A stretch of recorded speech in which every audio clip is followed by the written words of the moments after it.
चला तर मंडळी, आज माझी फेवरेट भाजी बनवूया. घरातल्या कोणालाही आवडत नाही, पण मला खूप आवडते. कधीही दिली तर, कितीही वेळा दिली तर मी अगदी आवडीने खाऊ शकते. त्यासाठी मी काय केलं, मेथी चांगली निवडून घेतली, स्वच्छ धुवून घेतली, चिरून घेतली. आता कढईमध्ये लसूण घातला आणि जी मेथी चांगली स्वच्छ धुवून घेतली होती ती घालून घेतली आणि 2 मिनटं चांगली परतून घेतली. साधी सिंपल भाजी खूप छान लागते, पण मी साधीच बनवते. मेथी 2 मिनटं तेलात परतून घेतली. जराशी शिजली की त्याच्यामध्ये मुगाची डाळ भिजत घातली होती ती घालून घेतली. 10 मिनटं फक्त मुगाची डाळ भिजवून घेतली होती. ती चांगली मिक्स करून घेतली. चवीपुरतं मीठ घालून घेतलं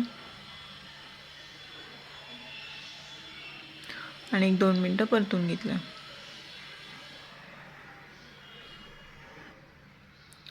नंतर भाजी शिजली की शेंगदाण्याचं कूट घालून घेतलं.